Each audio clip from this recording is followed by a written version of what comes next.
Scott Carmichael from Prodigy Search with another episode of Prodigy Search Presents, and extremely honored and privileged today to have Peter Luukko, Chairman of Oakview Group Facilities, overseeing all venue development management, including the Arena Alliance, among other things, and Peter will get into that. But obviously prior to OVG, many of you know Peter's 25 years as a former president and CEO or COO of Comcast Spectacor, included running the Flyers and Wells Fargo Arena and many, many other ventures. We'll talk in as well. A longtime friend. Peter and I worked together for about 25 years. Not 25 years. We worked together back in, I think, the mid 80s and at the LA Coliseum and Sports Arena when Peter came out on behalf, I think it was the old SMG at the time. Yeah, we were SMI merging with FMG to become SMG all at the same time. You and Joel Ralph came out, yeah. I think at the time, and it was at 85 or 86 around the Coliseum, and I was there as well. So I've known Peter for a number of years, and again, Peter, it's an honor and privilege to have you spend a few minutes with us today to get caught up. Peter, jump right into it, and I hope you're staying safe and out of harm's way, as we all are, not only in the country but globally. But obviously with the crisis and all that's going on, and first and foremost, I know the Belmont project, and with the coronavirus, and with New York City being the epicenter of much, and the governor halting all construction, which I believe also included Belmont. What's the update there, Peter, on the progress of construction? Well, we've been very fortunate. Seattle has been moving along and is right on schedule, under construction. Austin is under construction. Our arena in Savannah is under construction. A couple of weeks ago, we had a stop in Belmont, obviously with the situation in New York and the pandemic there. But we feel, pretty much in the near future, we'll be right back on construction and on schedule. We're very fortunate, as you know, in the Northeast, we had a very, very mild winter. Mild winter in terms of temperature, mild winter in terms of precipitation. Very little snow or rain. So we were quite a bit ahead of schedule. So we're feeling very comfortable that we'll get right back to where we were. And we were at the stage in Belmont where we didn't have hundreds of people on site. So our ability to restart will be rather quickly. Is October 21, Peter, ideally, I know that's, you're pushing it and going full speed, but that's still the plan and hope? Yeah, we're on schedule there and ready to open and feeling really good about it. Good. I was going to ask you about Seattle and Austin. I know you got many other projects that Oakview is constructing, not only in the U.S., but globally. But Austin and the University of Texas, the arena you're constructing, the joint venture there, that's going well.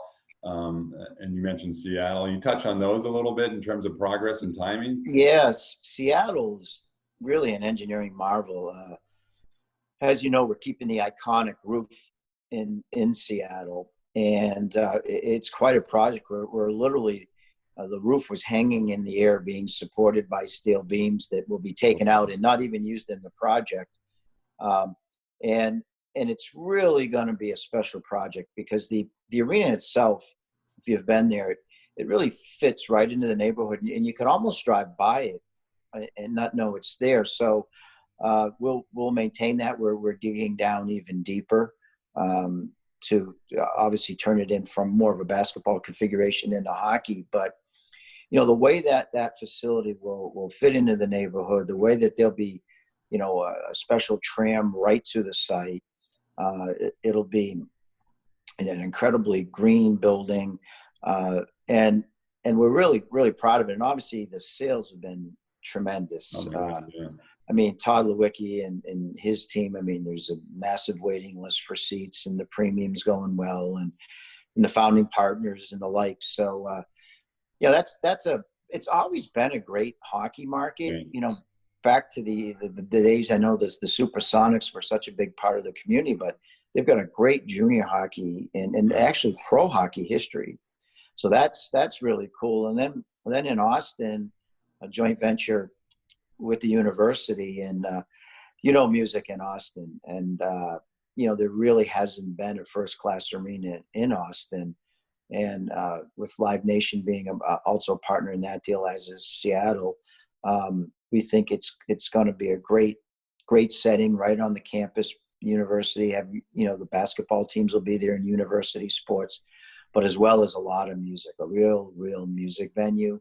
And the opening with there, Austin, Peter? I'm sorry, go ahead. Go ahead. What's that? So the opening, the slated opening date for the arena is it 22? Yeah, 22. Yeah, more the spring.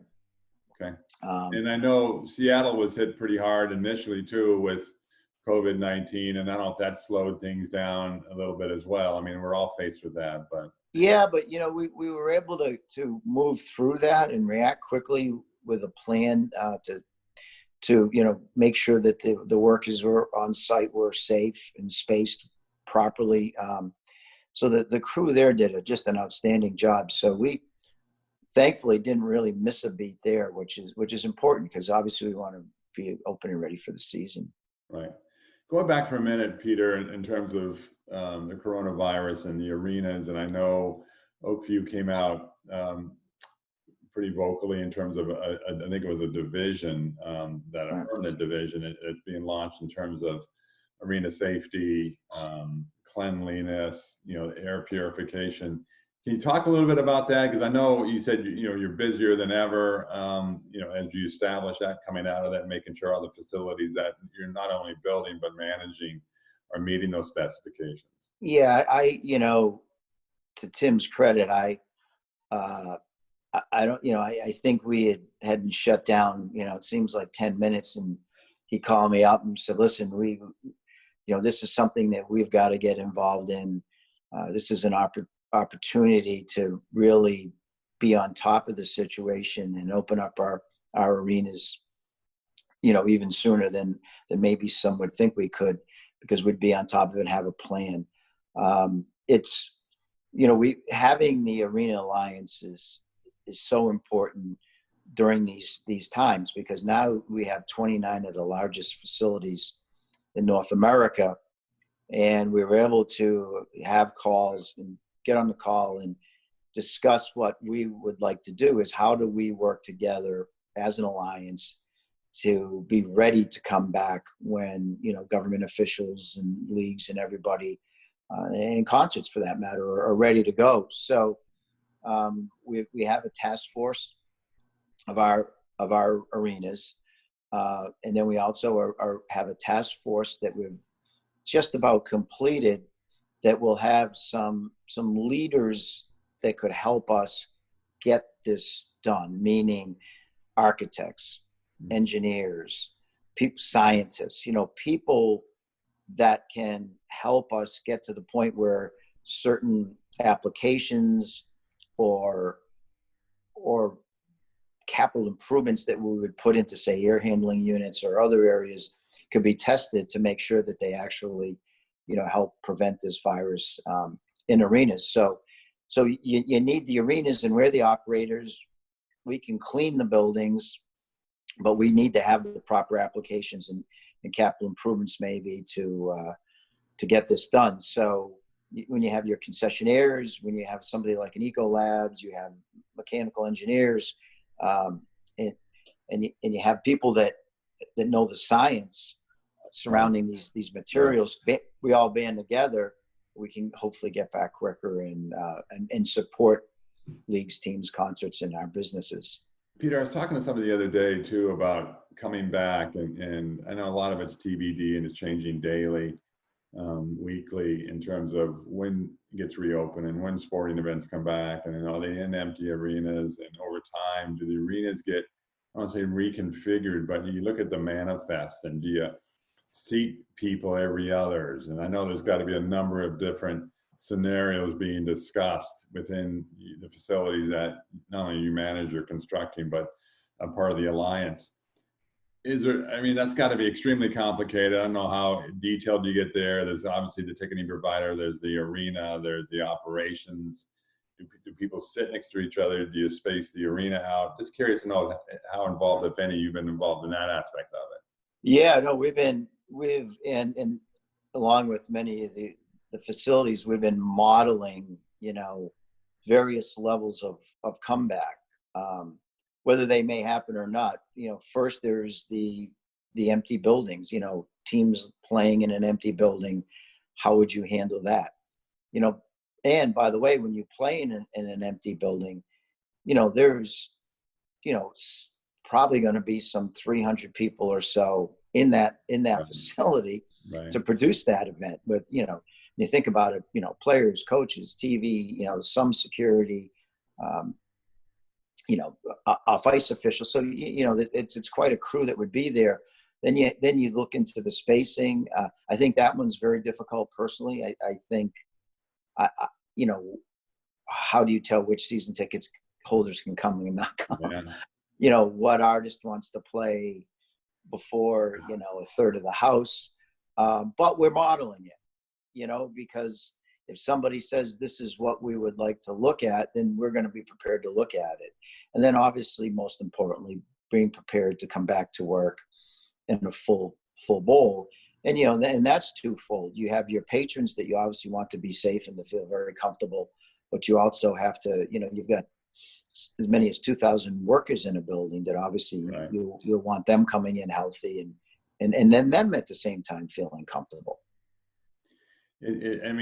Obviously unprecedented times that no one's dealt with in the past. I was going to talk to you about some of the other crises that you've dealt with in your, tremendous career. Talked about 9/11, and that was a different concept because that was a concentrated time and the country was united. But if it was 2 weeks later, it restarted, and you were at the Flyers there, and sports coming back and being uniter. And then there was the NHL lockout that you dealt with around the Flyers, where you lost 2 or 3 different lockouts, unfortunately, I think you dealt with. But, the biggest one being the lost season in 04-05.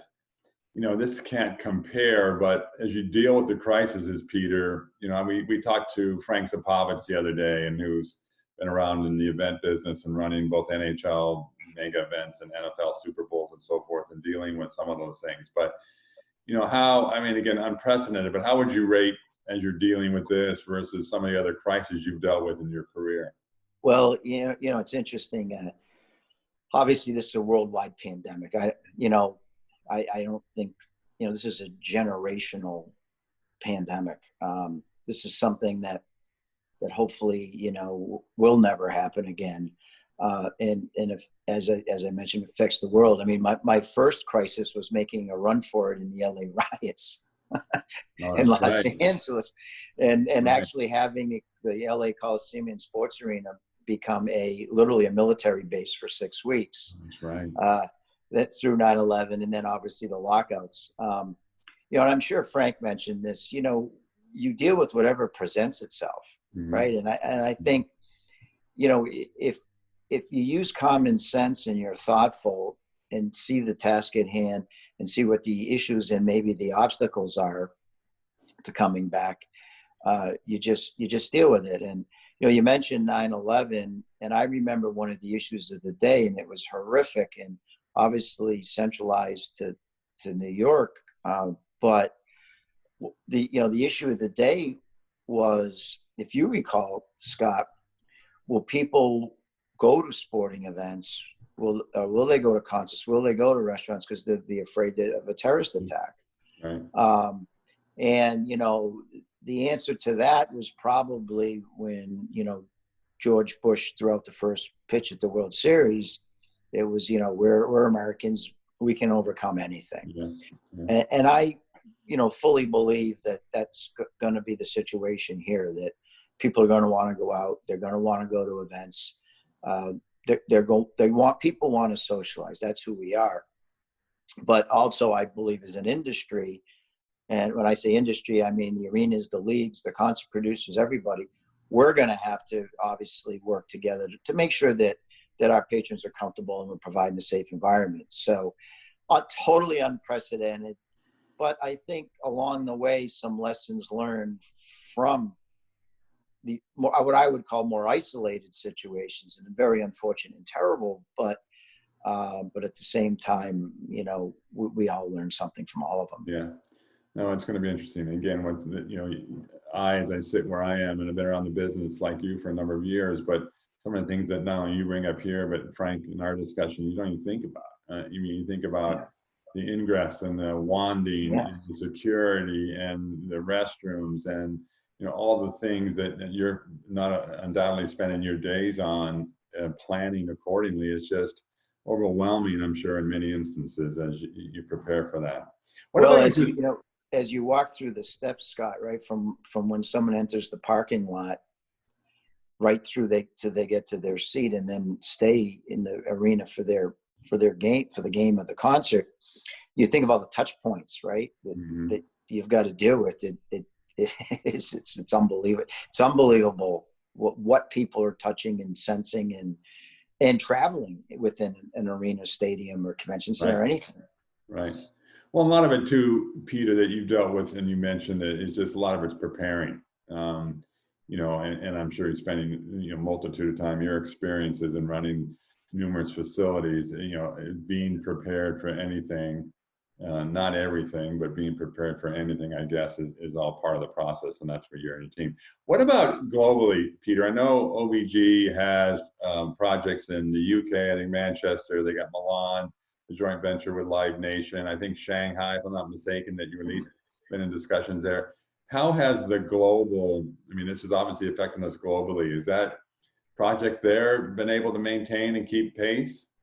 Yeah, they haven't begun construction, so in those cases they have maintained pace. But also, as you bring that up, obviously there's how do we come back in existing facilities, but are there any design changes now that we have to be thinking about as the world has changed and going forward?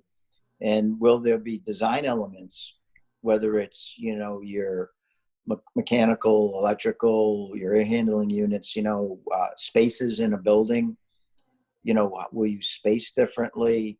I don't know how much you could really do with a bowl, but, looking at some of your ancillary areas, venting in bathrooms and your building, it's just on and on and on. So that the design of arenas, and it may be something that maybe the public doesn't see at an event, but I think there will be designs that will change the way our buildings operate in the future. That'll become the new normal, right? Yeah, it'll be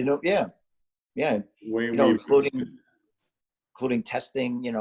Coming into a building, are you pre-tested before you get there? Is there an app that pre-tests you? Do you do it at the arena? And these are all the things that people are discussing right now. Is the cause and what effect that will have. Wow. Talking about the OVG, shifting again a little bit, Peter, but OVG's been terrific growth. You're managing all the facility side on construction, the alliance, as you build out third-party management facilities. Are there any new projects you can talk about? We talked about the construction, Belmont, Seattle, Austin. Anything else that you can? I think we've hit upon that. We've got some others in discussion that we really can't talk about at this time. But I think the key is as a company, we're looking to do this worldwide, looking to find great partners, whether it's Man City, a team, or a university, or a hockey team.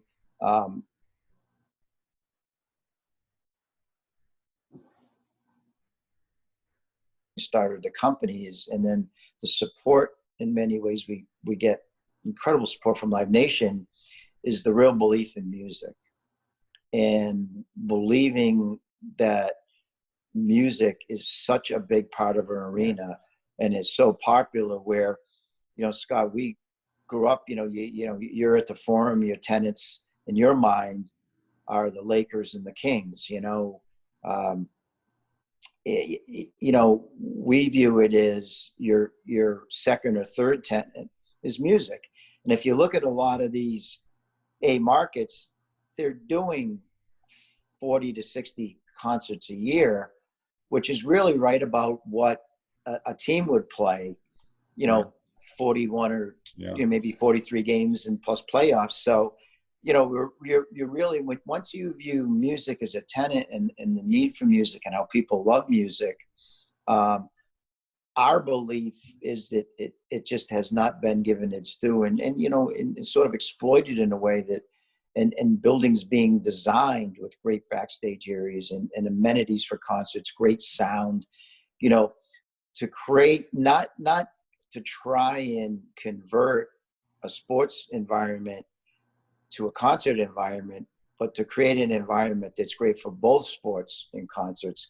And I think that's the key. And that's what you're going to see in Seattle, Belmont, Austin, Man City, And that's Milan. changed a lot, right, Peter? I mean, you look at your years of running facilities for Comcast Spectacor, and there was a time, if I remember correctly, I wasn't specifically on the end of the business, but where there weren't a lot of music touring acts. It went through a period of time where the music industry became a struggle, may not be the right word, but now more than ever, right? I mean, the touring acts, you talk about 30, 40, 50 concerts in a facility, that's dramatically changed, at least over the last, 15 years? Yeah, I think, there was, earlier in my career, there were all kinds of acts touring, and then it slowed down a bit. I mean, it's always been good, and now it's better than ever, but the business has changed, and there is no such thing as a record CD or any of that. So when you look at it,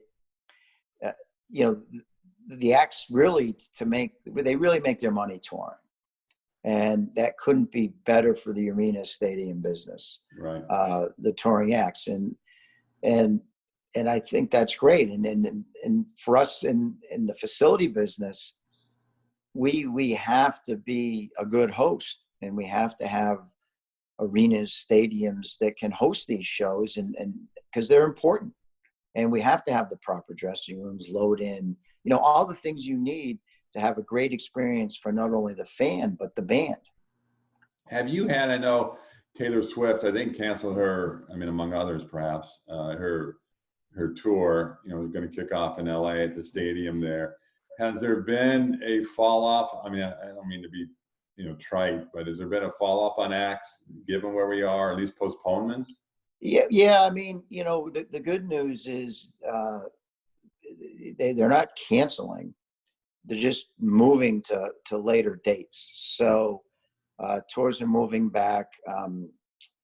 A lot of our arenas have already had some dates that have moved, but it hasn't been a situation where people say, well, I'm just not touring. It's like, okay, let me just move the dates to when we come back. Now, unfortunately, we don't have a date when we're coming back, but the good news is the industry has been so strong that people are just looking for that signal and time to get back in business. And that's the tough part, right? You're going to have to juggle all the scheduling between the leagues, and where we have NBA, NHL shared facilities, where the scheduling is just going to be a big challenge, where you reschedule both the leagues as well as the acts and things. Yeah, I think, and we've seen this already. And again, there's so many unknowns but the leagues and the shows, everybody's been flexible because everybody appreciates the severity of the situation. So, and it goes to tell you something about people. Like, when things are at their worst is generally when they're at their best. And really, everybody's been at their best, saying, okay, let's all figure out, this is a industry, this is a business. How do we get back to our normal time? So it's actually been enlightening to see how everybody just wants to hit you. Good. Shifting gears, but I want to take a ton of your time, Peter, because I know you're busy. But for those that are unaware, and those that may tune in and watch this on our YouTube channel, talk to us briefly about the OVG business units. I think there's 6 or 7 business units now in OVG, and perhaps even expanding, but from the facility side to the global partnership side, et cetera. Yeah, so, we've talked enough about the facilities division and our development side, but, we're the only company that actually has a development arm, and that can actually, finance a building, find the funding for that building, and under Steve Collins and Francesca Bodie, Steve oversees all of our projects, all the construction. There is nobody that really has that construction, procurement, the ability to develop, the ability to finance a project, and that we're very proud of. So aside from myself and others who are operators, we have the people with the skills who can do much more than that and procure the financing and build the buildings. Global Partnerships really supports our sponsorships and the premium that it takes to build an arena, naming rights, selling the premium and the like. And that's obviously very, very important. Then supporting our Arena Alliance.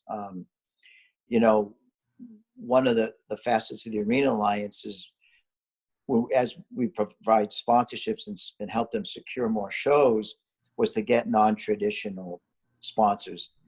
And as you know, everybody has they have a car deal, a beer deal, a soda deal, a financial deal. These big arenas, they operate well, they know what they're doing. But for Dan Griffiths and his crew to get Walmart, right, to get a PetSmart, to get Belkin, to get Zoom, by the way, and which obviously has been very important during these trying times. Yeah.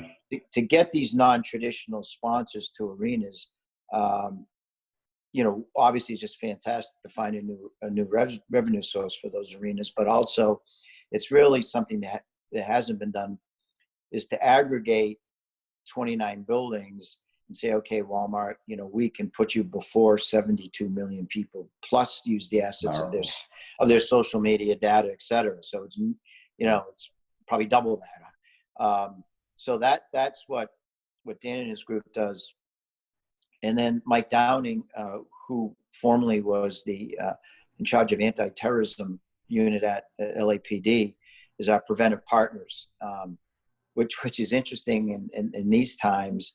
But and Mike's group works on obviously the latest security issues in the world, disseminate that information to our industry, but also working to help facilities become with the Safety Act and to be compliant there, and those issues. And now, as we get into this, Mike will be an important player as we even look as how we're going to not so much clean buildings, but provide that environment in terms of the various monitoring devices. Mm-hmm. We're looking at the thermal devices, as I was mentioning, and other types of things. Mike has got the best intelligence literally in the world, and a big part of that. And then, with Polestar, our conferences, very, very important to us. Really, our idea was to help, have a very meaningful publication. Polestar has been a tradition. It's been fantastic. Tim early on felt it could do more. And then obviously, the Polestar conference venues today, the speakers we've had at these conferences have been phenomenal, leaders in the industry. And we need that forum, because as big as we all think our industry is, because we've grown up in it, it's a relatively tight-knit group. And when we come together, it's got to be meaningful. That it just can't be, the same as last year. And, you've been around. You've done a great job of that, Peter. And one thing, my biggest complaints, with all due respect, is that many of the conferences in this industry is so redundant. The content, you get up there and it's the same people talking about the same stuff. And, we've been as a very small partner of the Venues Now conference for a couple different years, but you've done a phenomenal job, and your group's done a job of putting together meaningful dialogue that isn't a redundant dialogue. So to your point. We want people to come in, be able to rub elbows with Michael Rapino, Rob Light, Jared Smith, on and on and on. Some of the great people that are running tours, right. and then whether it's Apple and other people that really are making a difference in the world, it's that's what we're charged. That's what we have to do, and that's what we have to do to be a better industry. Because one thing, Scott, from being around, there's been times when our industry's been late adapters, and we can't do that. We've got to be at the forefront.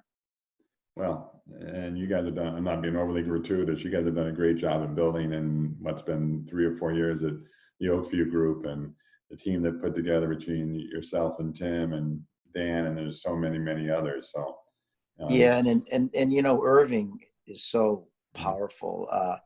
You know, Irving, you know, everybody obviously knows Irving from the music and his history. But one thing, and even when I was much younger, even in the 80s, and MCA was our partner in LA at the Coliseum and Sports Arena. So I had a chance to work with Irving at a very young age. Irving is just, he is like a sponge. Like, see, he's just not his music. He politically is astute. He was always interested in the venues, you know, the merchandising, which he was involved in. But, you know, he would walk the building with you. So he understood the arena stadium side of the music where others didn't. They were just concentrated backstage on their act and you know, which they should be. But Irving was more than that. And he's always been pro facility. Obviously, you know, he represents his acts better than anybody, but at the same time understands the facility side. So he's got this real combination that maybe others don't have. Yeah, no, impressive group you put together too. We got a couple more minutes, Peter. And this may be a tough question to ask because you've done so much in your career over, I don't know if it's been 40 years. You got a very early start to your career. But is there one or, you know, maybe two achievements you can put your finger on and say, this is what I'm most proud of, or this is something that, well, as I look back on when I retire and go to my house in Florida and relax, is there something you could say, this is what, you know, was extremely prideful? Well, I think, you know, opening this Core State Center at the time, now the Wells Fargo Center, I thought that was just the greatest experience. You know, you know, and I'll be quick with the story, but when we did the deal, it was really under Ed Snyder. We did the deal with Comcast to become partners with them. We were already under construction.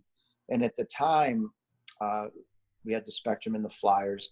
And, you know, Ed Snyder had done well and, you know, it certainly had some wealth, but he put it all up to build the Wells Fargo Center at a time in his career when he really didn't have to. So to be literally in the war room with him for, you know, let's call it 4 years, and knowing that the Wells Fargo Center, or Core State Center at the time, was basically his personal mortgage. You know, he put the team up and everything. And I'm not saying from a pressure standpoint, but just being with him and many others, hand in hand, you know, not knowing how successful it was. And we were selling our premium and naming rights and sponsorship during a work stoppage. So that was 94. Yeah, it was. Yeah.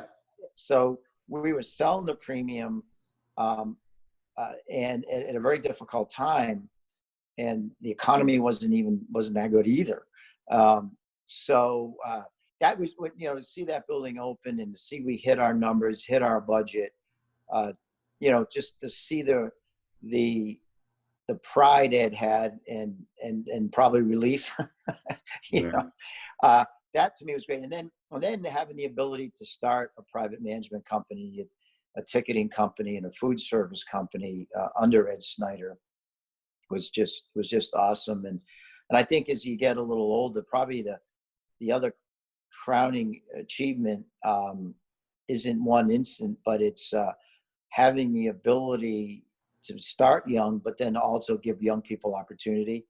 The people that have gone on, both from actually from the hockey side and the facility side, to see them, you know, go on to run big facilities, to run companies, to see players now become head coaches. Craig Brew, you win a Stanley Cup. Right. You know, that to me Yeah. is more lasting than a single event. Well, Peter, and you're modest about this, but there isn't, often many conversations I have with people throughout the years who talked about your morning skates, where you'd have hockey games at, I don't know, 7 o'clock in the morning before work with these young, and you had young staffers there, you had senior staffers there. And I've talked to many people who say, Peter's the nicest guy. We used to have these games that are uber competitive. But those people, to your point, have gone on and moved on, and through your tutelage and running facilities or running teams. And I tell you that people really appreciate that, Peter. And I know you take that lightly, but there's a lot of people who talk back on that and say, unbelievable experience. Yeah, it was fantastic, both in Philly and Florida. And, that's, to me, it was so great because I think, and I think as executives, we got to realize, that a lot of these young people, and it's almost like they think you were born the president of the team, right? Yeah. And to sit in a locker room where now all of a sudden, you're putting your skates on, you got your equipment, and you're all together. Then afterwards, you're giving each other a bit of shit, having fun. They start to say, wow, this guy's a human. And then they start talking to you, and then you tell them like, hey, I had your job, They're like, no kidding. And, it was always cool for me was when they would want to come in and talk about, their career and, how could you help me and what should I do? And you'd give them some advice, but equally as important is maybe when they were looking, listen, I want to buy a house. Do you know anyone who could help me? Right. Car loans, stuff like that. Because then you knew they had some trust in you. Yeah. Because I've always said that the bigger your organization gets, the more you realize you work for the people, they don't work for you. And if you can realize that you're there to support them, you can be successful. If you think you're just boss, you got a problem. Peter, and look, as recruiters and when I've segued into my career over the last 13, 14 years, every project we work on is about, what's the culture of the organization, right? And who the people, as we talk to senior executives about an opportunity, well, what's the ownership like? What's the senior leadership like? What's the culture like? And vice versa.